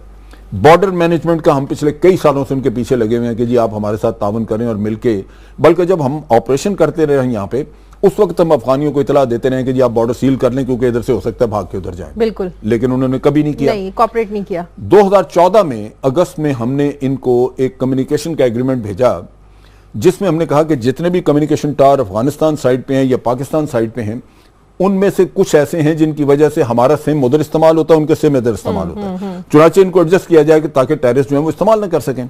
लेकिन वो 2014 अगस्त के बाद से आज दिन तक वापस ही नहीं आया। तो बात यह है, हमारा मसला सबसे बड़ा हमारी हुकूमत है जो किसी को उसका मुंह नहीं दिखाती। सही, अगर आप अमेरिका को जवाब देंगे नहीं और सुनते रहेंगे, एक जवाब ये भी होना चाहिए, एक सवाल अमेरिका से ये भी होना चाहिए हिलाली साहब कि अमेरिका लश्कर तैयबा, जैश मोहम्मद, हक्कानीज, इनका नाम लेते हैं, इनके खिलाफ कार्रवाई का हमेशा से पाकिस्तान से मुतालबा किया जाता है, लेकिन जो ग्रुप पाकिस्तान के खिलाफ कार्रवाई करते हैं, आप देखिए अफगानिस्तान में मुल्ला फजलुल्लाह बैठा है, वहां बैठकर पाकिस्तान के खिलाफ कार्रवाइयां करते हैं, जिसका मतलब यह हुआ कि अफगानिस्तान की सरजमीन पाकिस्तान के खिलाफ इस्तेमाल हो रही है। पाकिस्तान अमेरिका से यह एहतजाज क्यों नहीं करता कि आप अफगानिस्तान से भी कहें कि अपनी सरजमीन पाकिस्तान के खिलाफ इस्तेमाल ना होने दें, मुल्ला फजलुल्लाह बैठे उसके खिलाफ कार्रवाई करें आप? ये क्या फर्क पड़ता है हम क्या कहते हैं अमेरिका को? हमें समझना चाहिए उनके एक्शंस का मकसद क्या है और उनका एक्शंस का रिपरकशंस क्या हैं हमारे पे। मिसाल के तौर पे हमें उन्होंने इस्तेमाल किया टिश्यू पेपर और फिर फेंक दिया इसलिए कि इंडिया को अब वो एलिवेट करना चाहते हैं इंडिया की दोस्ती के देन, और दुनिया को बताने के लिए कि वो कितने एंटी पाकिस्तान है, नॉट एंटी तालिबान, वो तो सबको पता है कितने एंटी पाकिस्तान है। उन्होंने मुल्ला मंसूर को पाकिस्तान में असैसिनेट किया और असैसिनेट करते के पहले हमें कहा प्लीज उसको टेबल पे लाए कि हम उनसे बातचीत करें। देखिए ये मुनाफकत कैसी है, उसको उन्होंने जान से मार दिया और हमें कहते हैं कि उससे बात करवाएं हमें। तो कहने की बात सिर्फ ये है कि America is part of the problem, it is not part of the solution. और हक्कानी तालिबान जो हैं और Afghan Taliban, they are part of the solution. उन्होंने रहना है अफगानिस्तान में, उनका मुल्क है वो, हम भी रहने हैं पाकिस्तान में और उस बॉर्डर रीजन्स में हमारा मुल्क है। अमेरिका क्या कर रहा है? America is part of the problem.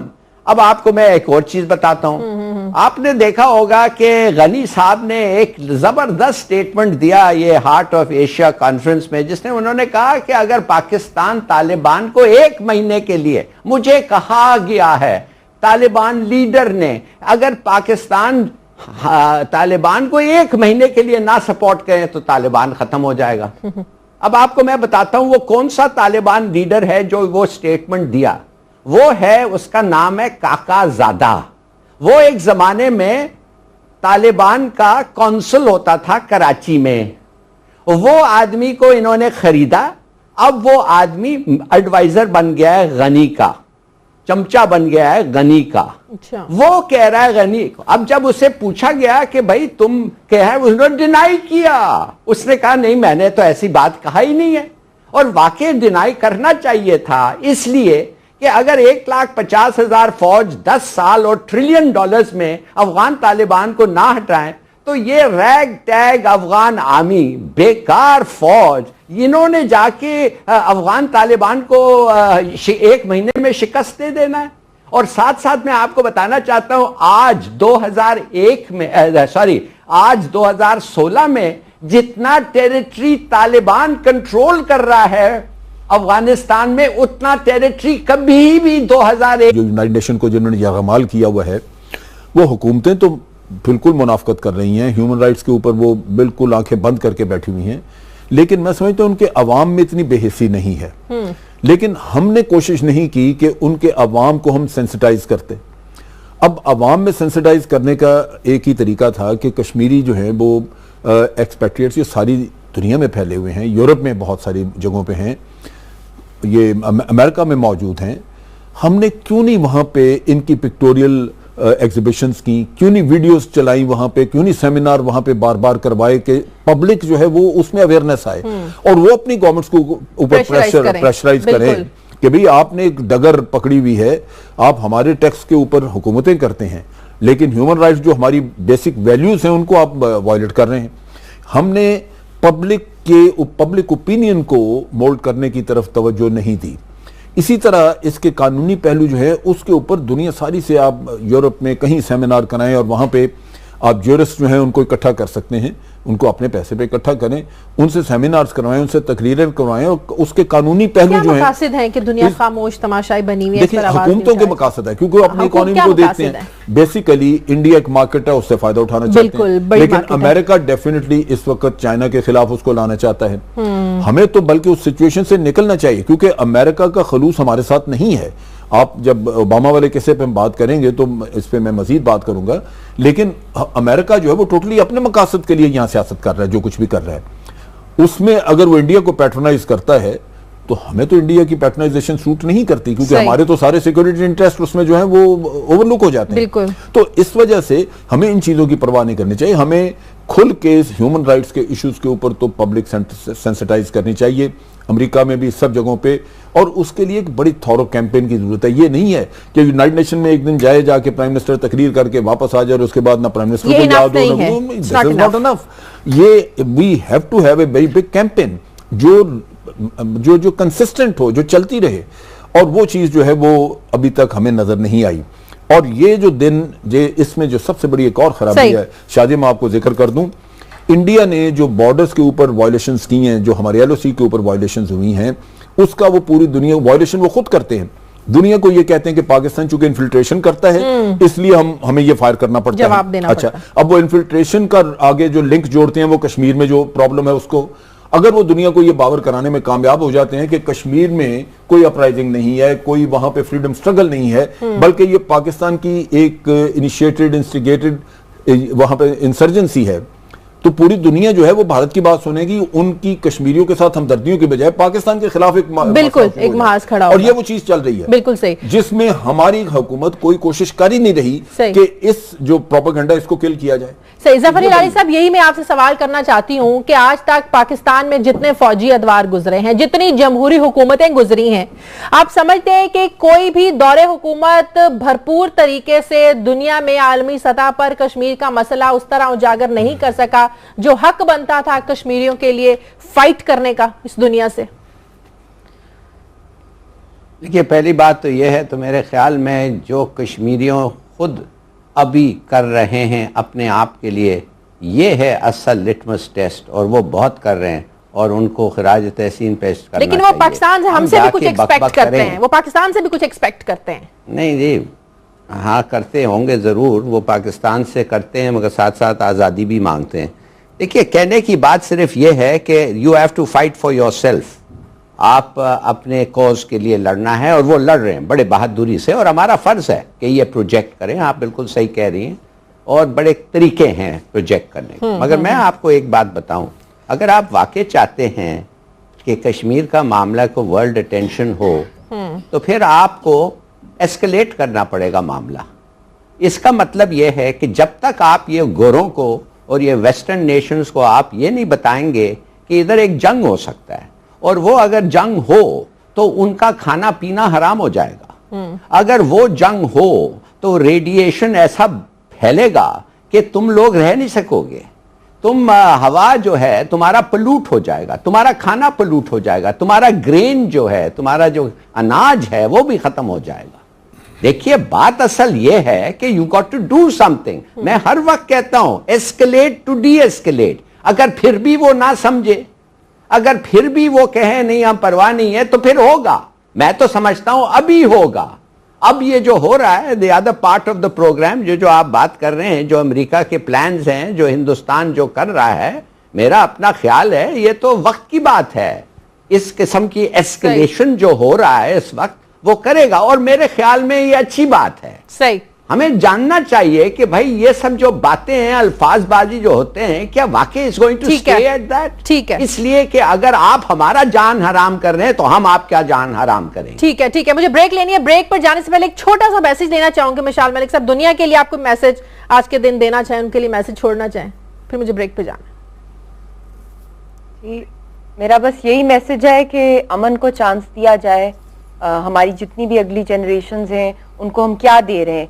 हमारे जिस तरह पाकिस्तान के और दुनिया भर के बच्चे हैं, वैसे ही कश्मीर के खूबसूरत बच्चे हैं, और वो मेवे हैं जन्नत के फूल हैं, उनकी आवाज़ बने, और ये अगली जो जनरेशन है, इसकी जान बचाने के लिए पूरी दुनिया में आवाज उठाएं कि इनको आज़ादी नसीब हो। जी हाँ, और इसके बगैर इंसानी हुकूक का आलमी दिन और इस तरह के डेज मनाने का कोई फायदा नहीं। बहुत शुक्रिया मिशाल मलिक साहब आपका। मुझे ब्रेक लेनी है, ब्रेक के बाद बात करेंगे पाक अमेरिका ताल्लुकात की, एक ब्रेक के बाद।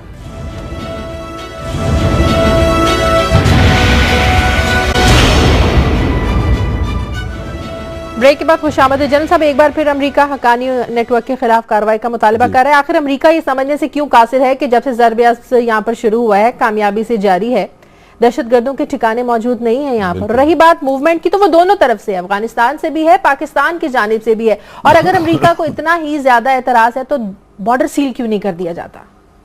देखिए शाजिया, जो सूरत हाल है वो ये है कि हमने ज़रबे जब लॉन्च की तो तमाम जिस तरह के भी कोई टेररिस्ट ग्रुप्स थे, टीटीपी था या कोई अफगानी थे या कोई, के बाद उन्होंने कभी कंट्रोल ही नहीं किया। इन अदर वर्ड्स, उनकी ऑक्यूपेशन और कंट्रोल जो अफगानिस्तान में आज है इतना बड़ा कभी नहीं रहा। तो अगर ये सब फैक्ट्स आप लेके बात करें तो ये बकवास जो अमेरिकन करते रहते हैं, कोई बाबू है उसका नाम है टोनर। अब देखिए ओबामा को तो सब लोग डिस्क्लेम कर रहे हैं, वो फ्लिन आके कहता है ये तो एक मेगा डिजास्टर रहा है अमेरिका के लिए हिज फॉरेन पॉलिसी। तो मेरे ख्याल में हम ये देखना चाहिए कि ये इनके नतीजा क्या है, इनके ठीक है। मुझे ब्रेक लेने दे, ब्रेक के बाद जब वापस आएंगे तो बात करेंगे कि उसामा बिन लादेन के खिलाफ ऑपरेशन में काम करने वाले जो डॉक्टर शकील अफरीदी हैं, इनकी गिरफ्तारी भी पाक अमेरिका ताल्लुकात में रुकावट है। इस वजह से भी पाक अमेरिका जो ताल्लुकात हैं वो बेहतर नहीं हो पा रहे हैं। एक छोटे से वक्त के बाद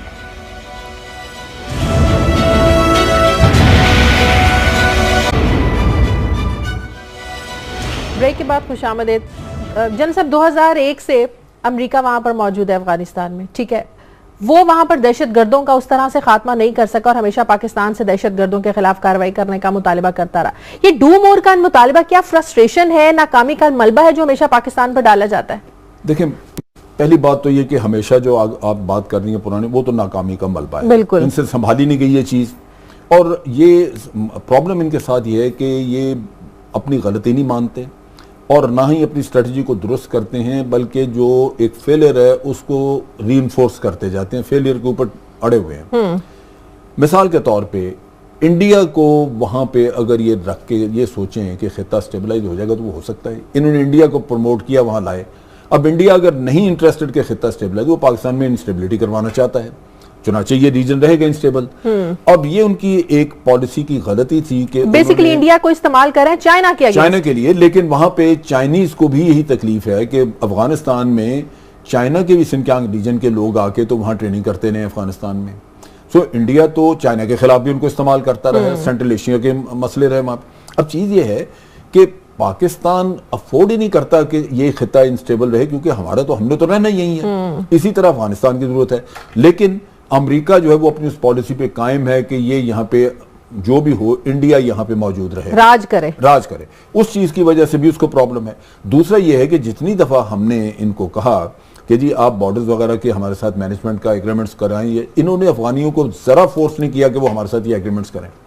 ये अपने तौर पे इंडिया के इन्फ्लुएंस के अंदर रहते हुए ये काम करते हैं। अब जितना फेलियर है वो इन्होंने अपने पब्लिक कंजम्पशन के लिए सबको यही बताना है कि जी हकानी। अब हकानी अकेले तो नहीं आपके खिलाफ लड़ रहे, वहां तो पूरा अफगान तालिबान है जो उधर बैठे हुए हैं, वो लड़ रहे हैं आपके खिलाफ। अब उसके साथ साथ अभी खबरें आ रही हैं कि रशिया जो है वो भी इंटरेस्ट ले रहा है, और अफगान तालिबान के जो रिलेशनशिप है वो रशिया के साथ भी काफी है, और मॉस्को में मीटिंग्स हो रही हैं, कहीं और मीटिंग्स हो रही हैं। कल वो ये जो इनकी पॉलिसी है इनको ले बैठेगी। कल वहां से जब थ्रेट इनको आनी शुरू हुई तो पाकिस्तान के साथ तो ये रोते रहे, असल मसला इनको वहां पड़ेगा जब ये किसी सुपर पावर ने बैठ के वहां पे सपोर्ट करना शुरू किया। तो ये इनको अदराक नहीं है, बल्कि ये अदराक कर लेना चाहिए। 10 साल और भी अफगानिस्तान में बैठेंगे, काबुल इंतजामिया को इंडिपेंडेंट नहीं करेंगे, क्योंकि ये खुद भी यहां से जाना नहीं चाहते। बहानेबाजी सारी है, लेकिन ना इंडिया चाहता है इसको स्टेबल करना, ना अमेरिका चाहता है इसको स्टेबल करना, और ये हमारे ऊपर मलबा डाला। आप याद करें जब ओबामा ने state of the union address radio पे किया था, उसने कहा था जी ये खिता अगले 10-12 साल तक डिस्टेबलाइज रहेगा, और सरताज अजीज साहब ने उसका कहा जी ओबामा ग्राउंड रियलिटीज नहीं जानता। भाई ये ग्राउंड रियलिटी नहीं, ये उनके डिजाइन हैं, this is what they have to do here. तो वो अगर चाहें तो खिता स्टेबलाइज हो जाता है, लेकिन वो करना नहीं चाहते क्योंकि इससे तरह उनके बेसेस, उनकी सारी प्रेजेंस यहाँ रहेगी और आइंदा सिचुएशन चेंज हो रही है। उन्होंने आपके यहाँ पे आपका सी पैक भी डिस्टर्ब करना है, उन्होंने रशिया को भी चेक करना है, सो चाइना को इधर चेक करना रहे, तो वो अपनी प्रेजेंस कहां कैसे छोड़ देंगे यहाँ से। सही। हिलाली साहब, आप समझते हैं कि अभी जो ब्रेक से पहले मैंने बात की थी कि डॉक्टर शकील अफरीदी की जो गिरफ्तारी है, ये भी एक बहुत बड़ी रुकावट है कि ओबामा दौर में पाकिस्तान और अमेरिका के जो ताल्लुकात है हमेशा उतार चढ़ाव का शिकार है। खासकर उसामा बिन लादेन के खिलाफ जब एबटाबाद में ऑपरेशन हुआ, उसके बाद से पाक अमेरिका ताल्लुकात उस तरह से ठीक नहीं हो सके। आप समझते हैं कि ये भी एक बहुत बड़ी रुकावट है? अगर रुकावट है तो रहने दें। आफिया को उन्होंने पकड़ के 86 ईयर्स सेंटेंस दिया है, जो आदमी जासूसी की है पाकिस्तान के खिलाफ और पाकिस्तान के खिलाफ गद्दारी की है। मैं तो समझता हूं उसको अभी तक मार देना चाहिए। पता नहीं क्यों हम उसको जेल में रखे हैं खामखा, और ये प्रेशर पॉइंट क्यों बन गया है, खत्म करें उसको। देखिए, आपको मैं बताता हूं ये गेम क्या है। मोदी क्या कह रहा है? Modi is playing the US game. वो खेल रहा है वो खेल जो अमेरिका चाहते हैं। अमेरिका को वो कह रहा है ठीक है मैं आऊंगा, मैं तालिबान का मैं क्या कहते हैं काबुल को मदद करूंगा, उनको मैं हथियार दूंगा, helicopters, tanks, fighter aircraft, MiG-21 ये सब मैं दूंगा, 2 बिलियन 3 बिलियन डॉलर भी दूंगा, मगर एक शर्त पे।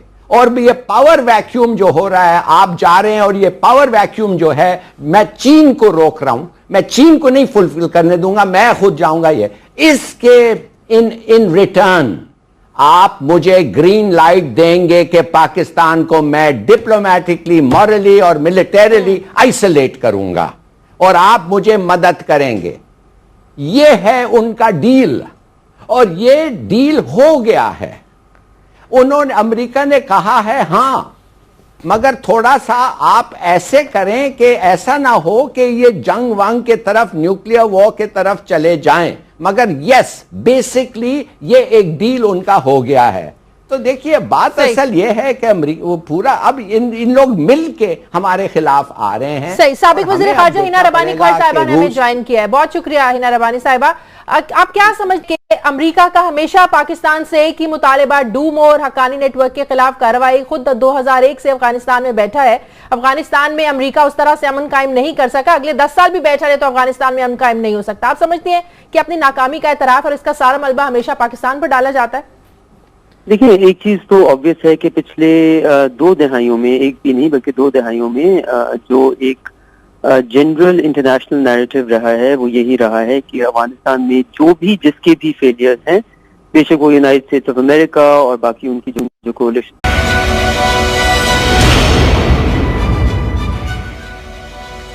अस्सलाम वालेकुम, आप देख रहे हैं प्रोग्राम नाइट एडिशन और मैं हूं आपकी मेजबान शाजिया जिशान। नाजरीन, आज दिन है अपने हक के लिए खड़े होने का, क्योंकि आज इंसानी हुकूक का आलमी दिन मनाया जा रहा है। लेकिन सवाल यह है कि 1948 से अक़वाम मुत्तहिदा के ज़ेर तहत मनाया जाने वाला ये दिन कितना बामायनी है कि मकबूज़े कश्मीर में भारत 70 साल से जुल्म के पहाड़ तोड़ रहा है। 8 जुलाई को बुरहान वानी की शहादत से लेकर अब तक वहशियाना भारतीय मजालिम के हाथों 100 से ज़ायद कश्मीरी शहीद और हजारों अफराद जख्मी हो चुके। यहाँ सवाल ये उठता है कि दुनिया में इंसानी हुकूक के चैंपियन ममालिक जो सबको ये लेक्चर देते फिरते हैं, कश्मीर के मसले पर वो क्यों दोहरे रवैये का शिकार हैं? अमेरिका ही की मिसाल ले लें कि एक जानिब वो जोर देता है कि पाकिस्तान और भारत मसला कश्मीर पर मुज़ाकरात करे, लेकिन साथ ही अमेरिका जब कहता है कि भारत उनका दिफाई और स्ट्रेटेजिक पार्टनर है, तो लगता है जैसे दाल में कुछ काला है। क्योंकि अमेरिका फिर क्यों कर अपने पार्टनर को ये मजबूर करेगा कि वो कश्मीरियों पर मजालिम ना ढाए या पाकिस्तान से मुज़ाकरात करे? इस पर आज हम बात करेंगे। प्रोग्राम के दूसरे हिस्से में हम जिक्र करेंगे ओबामा दौर में पाक भारत ताल्लुकात बदतरीन उतार चढ़ाव का शिकार रहे और ये चैलेंजेस सदर ओबामा के दौर के खात्मे पर भी वाजे हैं। कल ही अमेरिकी सेनेट ने पाकिस्तान को मिलने वाली कोलिशन सपोर्ट फंड में से 40 करोड़ डॉलर की इमदाद हक्कानी नेटवर्क के खिलाफ कार्रवाई से मशरूत कर दी है। अमेरिका की जानिब से हक्कानी नेटवर्क के खिलाफ डू मोर के ये मुतालिबे अब मुज़िका खेज बनते जा रहे हैं। अगर अमेरिका अफगानिस्तान में सरगर्म हक्कानी नेटवर्क को साल साल से पूरी कुव्वत लगाकर भी तबाह नहीं कर सका, तो फिर अपनी नाकामियों का मलबा पाकिस्तान पर क्यों डाल रहा है? ये एक हकीकत है कि अमेरिका को अफगानिस्तान में बदतरीन फौजी शिकस्त हो चुकी है। तो क्या अपने अवाम और दुनिया के सामने ये हजीमत छुपाने के लिए अमेरिका पाकिस्तान पर दहशतगर्दी के इल्जाम लगा रहा है। क्या अमेरिका को ये नजर नहीं आता कि अफगान और भारतीय खुफिया एजेंसियां अफगान सरजमीन को पाकिस्तान के खिलाफ भी इस्तेमाल कर रही हैं? आखिर मुल्ला फजलुल्लाह ग्रुप और टीटीपी जैसी इंतहा पसंद तंजीमें किसकी आशीर्वाद के साथ अफगानिस्तान में बैठी हैं? अमेरिका क्यों भारत के साथ दिफाई मुआहदों पर मुआहदे किए जा रहा है, हालांकि भारत पाकिस्तान में दहशतगर्दी फैला रहा है? क्या इसका मतलब ये हुआ कि पाकिस्तान में हालात खराब करने वालों के सर पर अमरीकी आशीर्वाद है? आजकल वजीर आजम के खारिजा अमूर के मुशीर तारिक फातमी अमरीकी दौरे पर है और आने वाली जो ट्रंप इंतजामिया है इसके साथ रवाबित इस्तवार कर रहे हैं। सवाल यह है कि डोनाल्ड ट्रंप जो वजीर आजम नवाज शरीफ से टेलीफोनिक गुफ्तगू में ये पेशकश कर चुके कि पाकिस्तान के तस्फिया तलब मसाइल हल करने को वो तैयार हैं, क्या बराक ओबामा के निस्बत पाकिस्तान के लिए बेहतर साबित होंगे या पाक अमेरिका जो ताल्लुकात हैं ये माजी की तरह जू के तू रहेंगे? इस पर आज हम अपने प्रोग्राम में बात करेंगे। लाहौर स्टूडियोज में मेरे साथ जनरल रिटायर्ड अमजद शेख साहब मौजूद है। बहुत शुक्रिया जनरल साहब आपका। जफर लाली साहब कराची से हैं और मिशाल मलिक साहिबा हमारे साथ मौजूद हैं टेलीफोन लाइन पर। हमें शाह महमूद कुरैशी साहब भी ज्वाइन करेंगे। मिशाल मलिक साहिबा आपसे मैं शुरू करती हूँ। जैसा कि मैंने जिक्र किया कि आज इंसानी हुकूक का आलमी दिन मनाया जा रहा है। आज वाकई मैं इस दिन की अहमियत को समझ नहीं पा रही, ये सोचते हुए कि किस तरह भारत कश्मीरियों पर एक अरसे से जुल्म ढा रहा है और जो दिन आज मनाया जा रहा है ये अक़वाम मुत्तहिदा के ज़ेर असर मनाया जाता है और जो पाकिस्तान और इंडिया के दरमियान जो मसला है कश्मीर है ये अक़वाम मुत्तहिदा की करारदादों के मुताबिक हल होना है और ये अक़वाम मुत्तहिदा भी जानता है। आप क्या समझती हैं आज के दिन की कोई अहमियत बाकी रह जाती है जब हम कश्मीर के हालात देखते हैं? देखिए, हम जो कश्मीरी हैं कितनी दिहाइयों से एक जंग लड़ रहे हैं ह्यूमन राइट्स की प्रोटेक्शन के लिए, अपने basic rights, fundamental rights to identity, right to self determination, right to live के लिए हम लोग अपनी ये जंग लड़ रहे हैं। और दुनिया का स्पेशली जो यूनाइटेड नेशंस का एजेंडा है वो कम्प्लीटली वो हो जाता है, वेग हो जाता है और इनकम्प्लीट हो जाता है जब बात आती है ऐसे बड़े बड़े क्रूशल इश्यूज की, जिसमें सबसे टॉप पर है कश्मीर का मसला जो यूएन की करारदादों में सबसे पुराना मसला है, और पैलेस्टाइन का भी मसला आप देख लें तो कोई जवाज नहीं बनता कि इस दिन को यूनाइटेड नेशन सेलिब्रेट या कमेमोरेट करे। कमेमोरेशन तो तब होगी जबकि कंप्लीट इम्प्लीमेंटेशन होगी उन कॉन्फ्लिक्ट की जिनमें ऑक्यूपेशन फोर्सेस हैं, जहां बेसिक फंडामेंटल राइट्स हैं जो कि हमारे यूनिवर्सल ह्यूमन राइट्स चार्टर में भी है कि right to freedom, honour and dignity is the right of every human being on this planet. तो ये क्यों हमें थर्ड ग्रेड सिटीजन से भी बदतर समझा जाता है कश्मीरियों को और पैलेस्टीनियंस और कॉन्फ्लिक्ट के बच्चों और लोगों को और कौमों को जो कि अंडर ऑक्यूपेशन है और जिनकी कौमों को हर तरह के उनके ऊपर जबरन कब्जा किया हो? बिल्कुल सही। जनरल साहब, आप समझते हैं कि आज के दिन की कोई अहमियत है? बिस्मिल्लाहिर्रहमानिर्रहीम।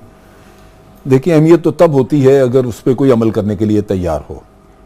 अगर किसी भी चीज़ पे अल्टीमेटली आपने उसको अमल करना नहीं तो वो एक सेरेमनी के तौर पे तो मनाया जा सकता है, आप एक सेरेमोनियल सा उस पर तकरीर कर लें, फंक्शन कर लें, लेकिन नताइज उसके नेचुरली कुछ नहीं हासिल होंगे।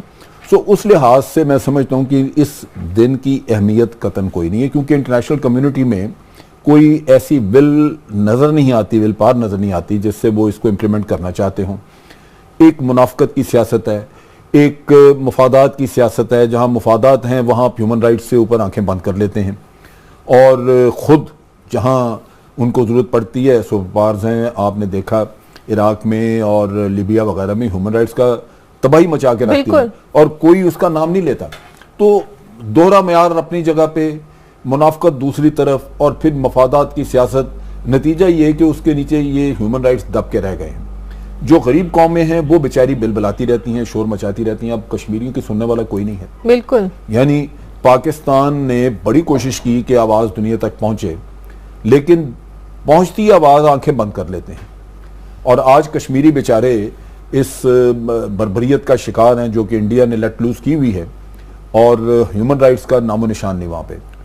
जो पैलेट गन्स के साथ जो कुछ वहाँ पे किया उसकी तो मिसाल ही कहीं नहीं मिलती, क्योंकि आपने सैकड़ों इंसानों को वहां पे अपाहज करके रख दिया, नाबीना करके रख दिया, तबाह बर्बाद कर दिया, यंग बच्चों का, लड़कों का, लड़कियों का। तो जहां हालात ये हों वहां